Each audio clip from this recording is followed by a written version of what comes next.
Me llamo Miguel López.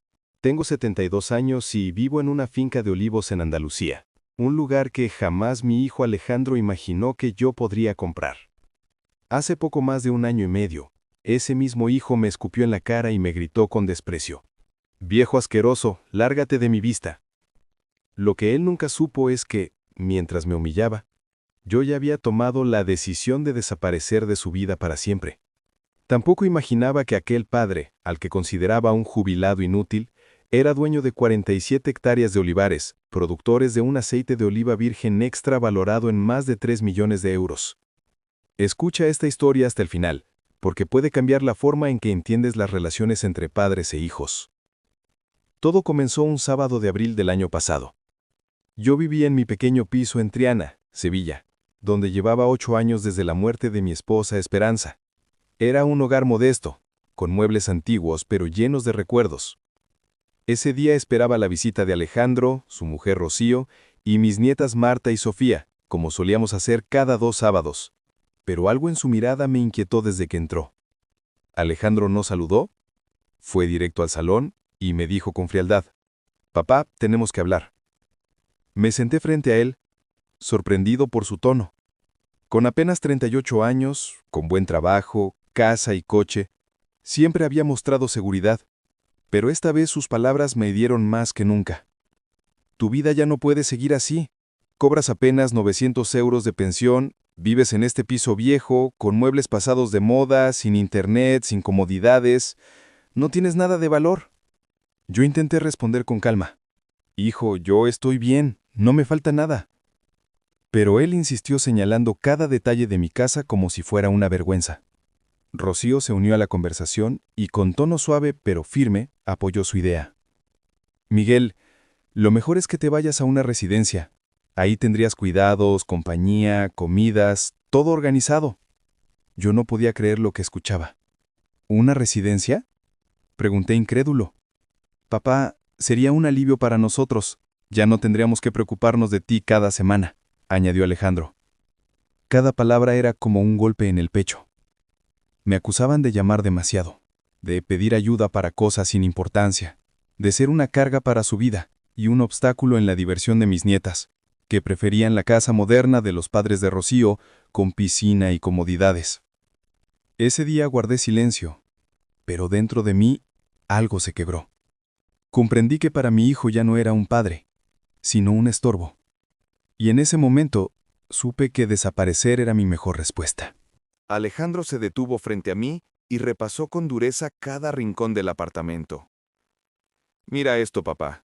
Los azulejos del baño son de los años 70, la cocina es diminuta y anticuada, los muebles están gastados, todo huele a humedad.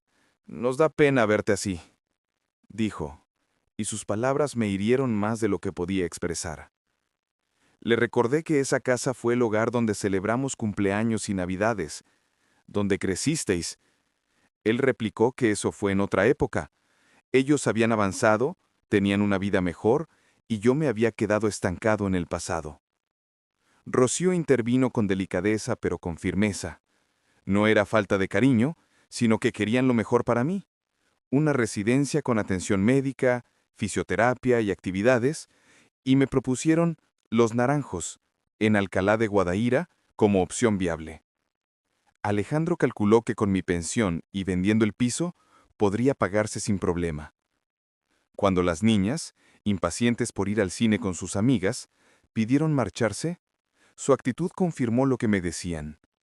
Ya no disfrutaban venir aquí. Esa noche, al quedarme solo, repasé las fotos de antes. Esperanza en la boda, Alejandro de niño, y comprendí algo que ellos ignoraban. Aquello no era la imagen de un hombre pobre y desamparado. En realidad, yo era el propietario de la finca de olivos más productiva de la comarca. Una herencia que me dejó mi hermano Antonio 15 años atrás. Antonio había comprado la finca en los 90, y al morir sin hijos, me legó 47 hectáreas de olivos picuales, una almazara, maquinaria, vehículos y cuentas. Una herencia valorada en millones, con beneficios anuales importantes. Al principio, Esperanza y yo decidimos no contárselo a Alejandro, No queríamos que el dinero cambiara la relación, ni que mi hijo dependiera de mí. Mientras seguíamos viviendo modestamente en Sevilla, invertí los beneficios y contraté a Juan Carlos, el administrador de la finca, que conocía a fondo la explotación. Meses y años pasaron, y cada vez que Alejandro venía, notaba cómo sus visitas se enfriaban y los comentarios sobre mi vida se volvían más frecuentes. Sugerencias sobre la calefacción, la tele, la falta de internet, pequeños reproches que se amontonaban. Tras la humillación de ese sábado, decidí no revelar la verdad. No iba a suplicar respeto ni contar que tenía recursos suficientes como para comprar múltiples casas. En lugar de eso, opté por desaparecer de sus vidas y dejar que se enfrentaran a las consecuencias de sus palabras. Al día siguiente, con la resolución tomada, llamé a Juan Carlos y le pedí que viniera a Sevilla urgentemente. Era el momento de poner en marcha mi plan de desaparición. Era un hombre de plena confianza. Llevaba conmigo desde que heredé la finca y conocía cada detalle del negocio. Sabía también que mi situación económica era un secreto muy bien guardado. Don Miguel, ¿qué necesita?, me preguntó Juan Carlos. Voy a mudarme, dejaré Sevilla y necesito que la finca continúe funcionando sin mí. ¿Mudarse? ¿A dónde? Eso ahora no importa. Lo relevante es que puedas gestionar todo sin que yo tenga que estar presente. ¿Es posible? Juan Carlos se quedó pensativo antes de responder. La finca prácticamente se maneja sola, don Miguel. Yo superviso la producción, las ventas, los empleados, todo. Usted solo firma algunos documentos y recibe los beneficios. Perfecto, respondí. Y si alguna vez hay urgencia, ¿podemos hacerlo por correo o puedo darle un poder notarial? Él me miró con curiosidad. ¿Puedo saber por qué se marcha de Sevilla? ¿Tiene problemas con su familia? Le confesé con calma. Digamos que mi hijo cree que ya soy demasiado mayor para vivir solo y quiere meterme en una residencia de ancianos. Juan Carlos quedó impactado. ¿Una residencia? ¿Y él sabe lo de la finca? No sabe nada. Para él soy un jubilado pobre que sobrevive con 900 euros al mes. Y así quiero que siga. Mi hijo me ve como una carga. Si supiera la verdad, su actitud cambiaría. Pero no por amor, sino por interés. Entiendo, don Miguel, dijo con seriedad. ¿Qué quiere que haga? Que busque la forma de enviarme mis beneficios, esté donde esté. Y si mi hijo pregunta por mí, no sabe nada. Juan Carlos se conmovió. Después de 15 años trabajando juntos, le he tomado cariño. Si usted quiere desaparecer, yo le ayudaré. El lunes llamé a una inmobiliaria para poner en venta mi apartamento de Triana. Vinieron a tasarlo y una joven profesional me explicó que, aunque necesitaba reformas, podía venderse en unos 180.000 euros. Acepté. No era gran cosa comparado con mi patrimonio, pero me serviría. Mientras esperaba la venta, busqué dónde mudarme. No quería irme demasiado lejos de Andalucía para estar cerca de la finca. Pensé en Málaga, Granada o Cádiz. Al final me decidí por un pueblo costero de Cádiz, tranquilo y discreto. Durante esas semanas seguí disimulando con Alejandro. Me llamaba constantemente para insistir en lo de la residencia. Papá, no lo pienses tanto, es lo mejor para ti. También Rocío me contactaba para mostrarme preocupación. Yo fingía resignación. Un jueves Alejandro apareció sin avisar. Papá, he venido para llevarte a ver la residencia. No hace falta, hijo. Ya tomé una decisión. Sonrió creyendo que había ganado. ¿Cuál? Me iré, pero no a una residencia.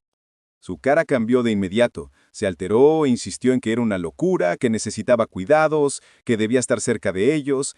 Entonces le recordé que desde que murió su madre, pocas veces había estado a su lado cuando realmente lo necesité. Él calló, incapaz de rebatirlo.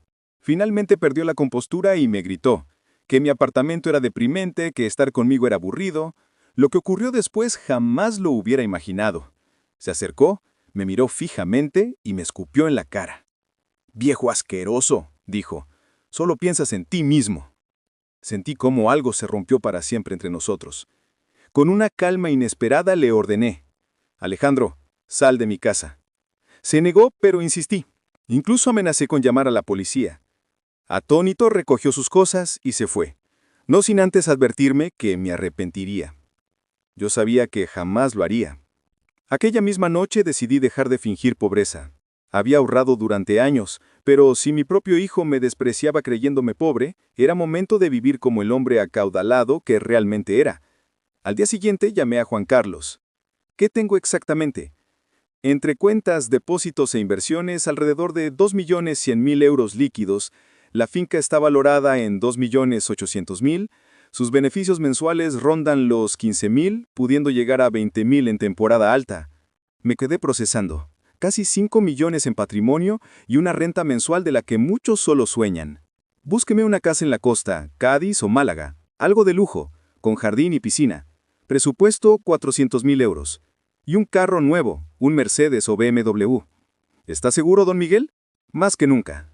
Cuando le expliqué que Alejandro me había escupido y llamado viejo asqueroso, su indignación fue inmediata. Días después me mostró varias opciones. Una casa en Conil me cautivó. Moderna, en primera línea de playa, 200 metros, 3 habitaciones, 3 baños, piscina y garaje. Precio, 385.000 euros. Fuimos a visitarla. Era perfecta. Luminosa, con vistas al mar, acabados de lujo, terraza privada desde la habitación principal y un jardín impecable. ¿En cuánto tiempo podríamos cerrar la operación?, pregunté. En 2 semanas, si paga el contado. No necesito financiación. Pago ya. El agente inmobiliario se sorprendió. Juan Carlos sonrió de satisfacción durante todo el camino de regreso. Don Miguel, esa casa es una joya. Allí será realmente feliz, comentó Juan Carlos mientras sonreía. Juan Carlos, también necesito que me busques un coche, algo cómodo y elegante. ¿Tiene en mente algún modelo?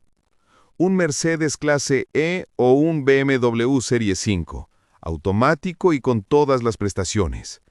Juan Carlos me miró sorprendido.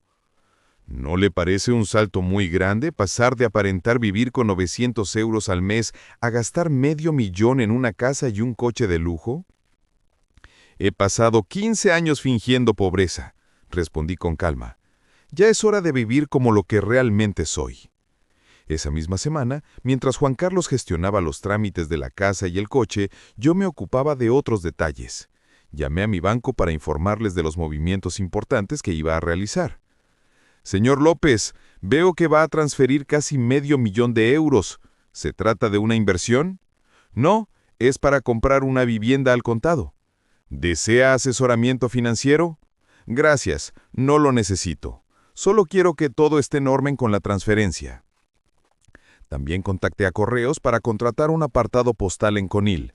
No quería que mi correspondencia llegara a mi nueva dirección por si Alejandro intentaba localizarme.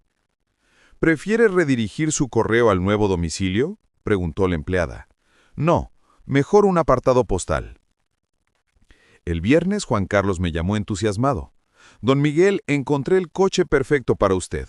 Un Mercedes clase E220 de este año, automático, con navegador, asientos de cuero y todos los sistemas de seguridad. Está en un concesionario de Sevilla, por 52.000 euros. ¿Quiere ir a verlo? Claro. Esa tarde nos dirigimos al concesionario. El coche era impresionante. Plateado, elegante, con un interior de cuero negro impecable. El vendedor, un joven llamado Carlos, nos explicó cada detalle. Este modelo tiene un motor diésel de 194 caballos, cambio automático de 9 velocidades, cámara trasera, sensores de aparcamiento y un completo equipamiento de serie. Tras revisarlo con calma le dije, «Me gusta. ¿Cuándo puedo tenerlo?» «Si firma hoy lo tendrá listo el lunes», respondió. «Perfecto, lo compro». Carlos quedó sorprendido. «¿No quiere probarlo antes?» «No es necesario. Confío en la marca Mercedes». El lunes, Juan Carlos me recogió para ir a Conil y firmar la compra de la casa.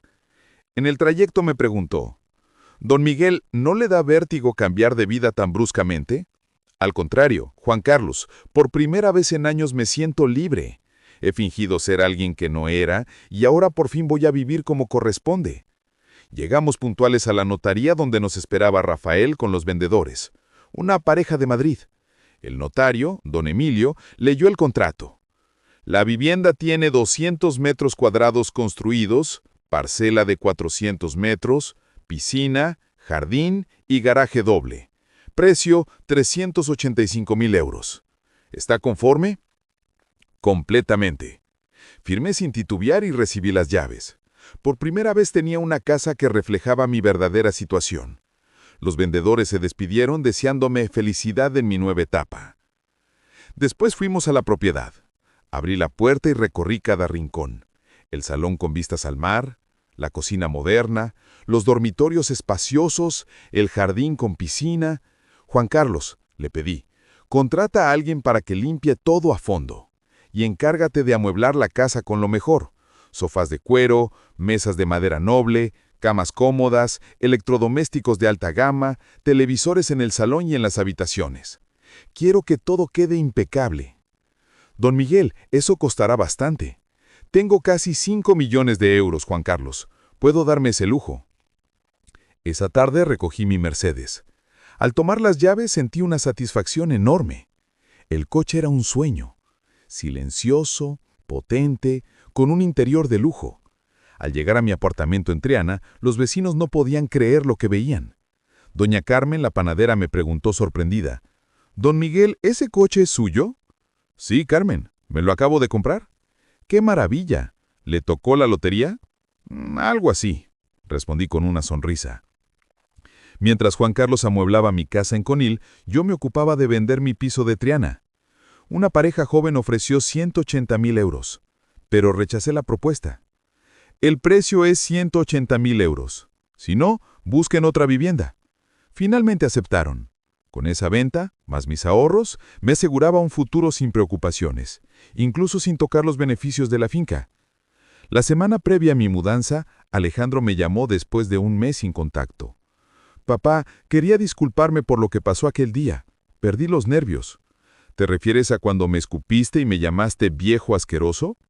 «Sí, papá, me arrepiento». «Alejandro, las disculpas no borran las humillaciones. Solo quiere que reconsideres lo de marcharte. Es una locura. Ya no lo reconsidero porque ya me he ido». «¿Qué? ¿Dónde estás?» «En un lugar donde nadie me desprecia». «Papá, dime dónde». «Cuando me escupiste, decidí desaparecer de tu vida. Ahora vive con esa consecuencia». Colgué. Sabía que sería la última conversación con él en mucho tiempo. Mi nueva vida en Conil comenzó con paz. Juan Carlos había dejado la casa impecable, con muebles de lujo y todas las comodidades. La primera mañana, al salir a la terraza con mi café y contemplar el mar, comprendí que al fin estaba viviendo como merecía. La brisa, el sonido de las olas y la tranquilidad del pueblo me ofrecían una libertad que jamás había sentido en 72 años. Aquí, la gente me trataba con respeto, como un señor mayor que había decidido retirarse a la costa, y no como la carga que mi hijo veía en mí. En Conil nadie me veía como un anciano molesto, ni como alguien digno de compasión. 3 semanas después de instalarme, Juan Carlos vino a visitarme para comprobar cómo me adaptaba y entregarme los reportes mensuales de la finca. «Don Miguel, lo noto radiante. Este cambio le ha sentado de maravilla», comentó. «Juan Carlos, no te imaginas cuánto. Por primera vez en muchos años me siento realmente libre», respondí. «¿Y cómo van los gastos? ¿Necesita que le transfiera más dinero?» «Por ahora estoy bien. Con la venta del piso y los ahorros acumulados, tengo para vivir varios meses sin preocupación». Juan Carlos abrió su carpeta y añadió: «Este mes, la finca ha generado muy buenos números, 18.500 euros netos. La demanda de aceite de oliva en Europa está por las nubes». «Perfecto. Sigue ingresando el dinero en mi cuenta corriente». Después, me lanzó una pregunta más personal. «¿Echa de menos a su hijo o a sus nietas?» La pregunta me hizo pensar. Extrañaba a mis nietas porque ellas no tenían culpa de nada. Pero a mi hijo, no. En realidad, lo que añoraba era la imagen del hijo que creía tener, no al hombre en el que se había convertido. Y si algún día viniera arrepentido, no sería por el daño que me causó, sino por las consecuencias de haberlo hecho. En esa misma visita, Juan Carlos me confesó algo inquietante. «Don Miguel, su hijo ha llamado varias veces a la finca preguntando por usted». «¿Cómo consiguió el número?», pregunté alarmado. «No lo sé, pero lo ha hecho 3 veces en los últimos días. Yo le respondí lo que usted me pidió, que no lo conozco. Al principio lo creyó, pero después se puso insistente. Sabe que hay algún vínculo con Olivares y no parece dispuesto a detenerse». Aquello me preocupó. Si Alejandro había llegado hasta la finca, significaba que investigaba a fondo. «Juan Carlos, ¿crees que podría rastrearme hasta Conil?» Lo veo difícil, don Miguel. La casa está a nombre de mi empresa y figura como una inversión, no como suya. Bien, pero mantente atento si vuelve a insistir. Una semana después, mientras cenaba en la terraza, sonó el timbre de mi casa. Eran las 9 de la noche y no esperaba visitas. Miré por la ventana, un Seat León negro estaba aparcado afuera. Abrí la puerta con cautela y apareció un hombre de unos 40 años. ¿Es usted Miguel López?, preguntó. Sí, soy yo. ¿Y usted? Me llamo Fernando Ruiz. Soy detective privado. Su hijo Alejandro me contrató para localizarlo. Sentí un escalofrío. Alejandro había recurrido a un investigador. ¿Un detective privado? Sí, su hijo está preocupado. Quiere asegurarse de que está bien. Pues ya puede decirle que estoy perfectamente. Fernando sacó su libreta y... ¿Puedo preguntarle por qué se marchó de Sevilla sin avisar? Porque mi familia me dejó claro que era un estorbo en sus vidas. El detective me dijo que Alejandro se arrepentía, pero yo le aclaré. ¿Le contó que me escupió y me llamó viejo asqueroso? Fernando guardó silencio. No, eso no me lo mencionó. Pues así fue. Y desde entonces decidí cortar todo vínculo. Luego quiso saber cómo podía costear una casa como la mía si, según su hijo, solo tenía una pensión pequeña. Eso es asunto mío, respondí seco. Y añadí, dígale a mi hijo que no soy el hombre pobre que él imaginaba. El detective insistió en si aceptaría hablar con Alejandro. No voy a hablar con alguien que me humilló. A veces, los actos tienen consecuencias irreversibles. Antes de irse, me preguntó si quería dejar algún mensaje para mi hijo. Sí, dígale que estoy mejor que nunca, con una casa hermosa, un coche de lujo y una vida tranquila, sin que nadie me falte al respeto. Que gracias a él descubrí lo feliz que se puede vivir lejos de una familia que desprecia. Al día siguiente de esa visita, decidí protegerme aún más. Llamé a un abogado de Cádiz, Joaquín Márquez, recomendado por el notario. Le conté lo ocurrido y fue claro. Su hijo no tiene derecho a acosarlo. Podemos enviarle una carta de advertencia y, si insiste, incluso solicitar una orden de alejamiento. Aprobé la medida de inmediato. Esa misma tarde redactó la carta, en la que se dejaba claro que no deseaba ningún contacto y que, de persistir, habría acciones legales. Los días siguientes intenté volver a mi rutina, aunque con cierta inquietud por si Alejandro aparecía en persona o enviaba más detectives. Para despejarme, decidí conocer mejor la zona. Conil era un lugar encantador. Playas hermosas, vecinos amables y una calidad de vida excepcional. Me apunté al club de golf de Chiclana, a 20 minutos en coche. Hacía años que no jugaba, pero había sido una de mis grandes aficiones. Ahí me recibieron con mucha cordialidad. Compré un equipo completo de palos de gama alta, ropa y accesorios. La factura fue elevada, pero por primera vez en mi vida no me importó. En el club comencé a conocer a otros hombres de mi edad que también habían decidido retirarse junto al mar. Antonio, un sevillano de 68 años, me dijo, «Hace 5 años me vine a vivir aquí, y ha sido la mejor decisión que he tomado. La vida se disfruta de otra manera». Le pregunté si también había tenido problemas familiares y asintió. Mis hijos querían que me fuera con ellos a Madrid, pero yo prefería mantener mi independencia. Al final me vine y empecé a vivir como realmente quería. Aquello me reconfortó. No era el único que había optado por alejarse de la familia para encontrar tranquilidad. Antonio me presentó a otros socios del club. Manolo, un madrileño que había sido ingeniero, Carlos, un valenciano que había tenido una empresa de transporte, y Paco, un médico gaditano ya jubilado. «Aquí formamos una especie de hermandad de jubilados que decidimos disfrutar la vida», bromeó Manolo. «Todos dejamos atrás los problemas familiares y ahora vivimos como reyes». Una semana después de enviar la carta certificada a Alejandro, recibí una llamada de Joaquín Márquez. «Señor López, tengo noticias sobre la carta. ¿Su hijo ya la recibió?» «Sí, hace 3 días, pero pasó algo más. Su hijo ha contratado a otro abogado. Me envió un escrito en el que expresa preocupación por su salud mental y deja entrever que usted podría no estar en condiciones de tomar decisiones importantes. Me quedé helado. ¿Está insinuando que quiere declararme incapaz? No lo plantea de manera directa, pero está tanteando esa opción. Sugiere una evaluación psicológica para comprobar si puede seguir viviendo solo. Sentí una mezcla de indignación y tristeza. Mi propio hijo, que me había apartado de su vida, ahora pretendía controlarme tratándome de loco. No soportaba la idea de que yo pudiera ser feliz sin él. Joaquín me tranquilizó. Para algo así necesitaría pruebas contundentes ante un juez, y viendo cómo vive usted, sería imposible. Aún así, podemos adelantarnos. Si se somete a una evaluación médica completa, tendrá en sus manos la mejor defensa. Esa misma tarde acudí al médico en Conil para un chequeo total. El doctor Ramírez me hizo análisis de sangre, electrocardiograma, pruebas neurológicas y de memoria. Al terminar me miró sonriendo. Señor López, su salud es excelente para su edad. Tensión normal, corazón fuerte, reflejos buenos, memoria intacta. No tiene de qué preocuparse. Necesito que me lo deje por escrito, le pedí. Mi hijo está cuestionando mi capacidad para decidir por mí mismo. El doctor, sorprendido, aceptó.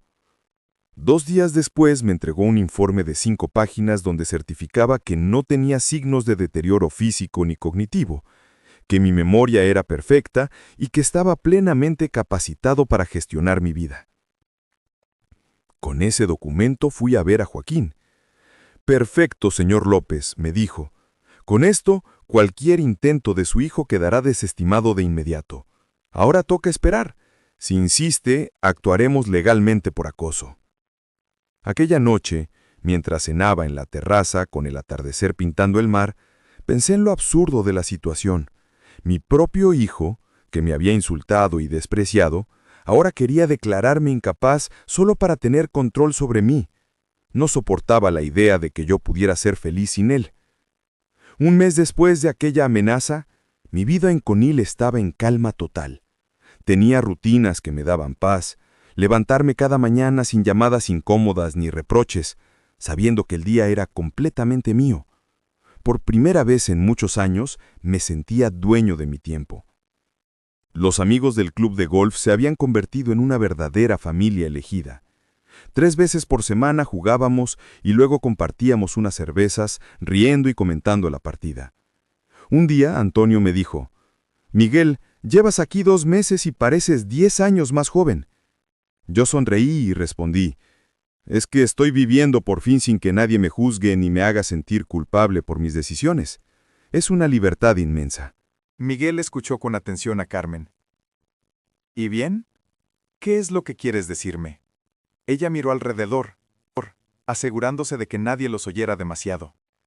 «Miguel, Alejandro está muy mal. Perdió el trabajo porque no logra concentrarse y Rocío está desesperada, ya no sabe qué hacer con él». «Carmen, ese no es mi problema», respondió él con firmeza.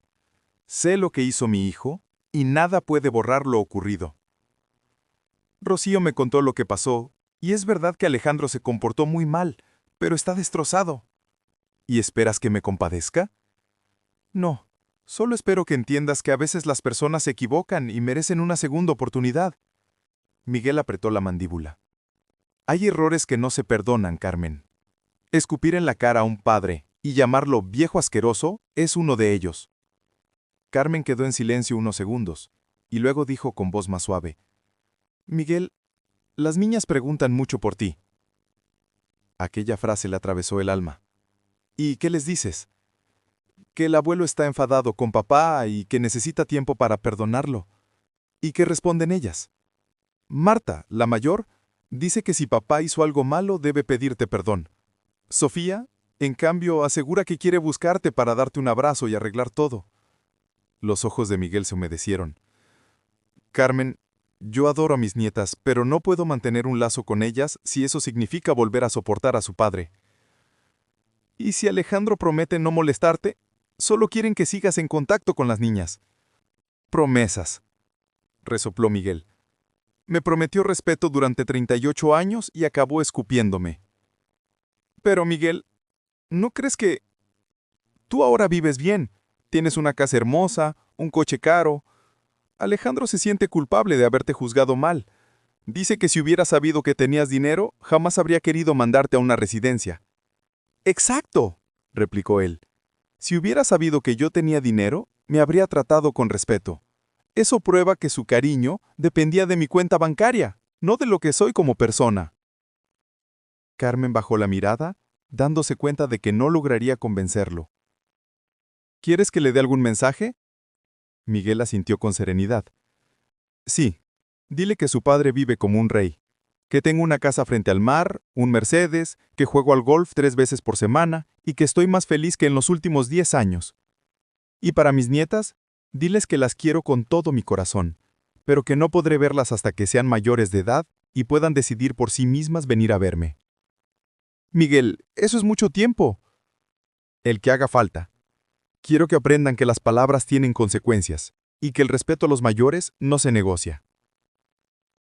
Después de aquel encuentro en el mercado, Miguel tomó más medidas para proteger su nueva vida. Consultó con su abogado, Joaquín Márquez, quien reorganizó todo. Creó una sociedad para gestionar sus bienes, cambió su domicilio fiscal y blindó sus datos. Nadie podría localizarlo con facilidad. Con el tiempo, Miguel también decidió redactar un testamento. Sus nietas recibirían 1.000.000 de euros cada una, al cumplir 25 años, siempre y cuando lo hubieran visitado al menos una vez.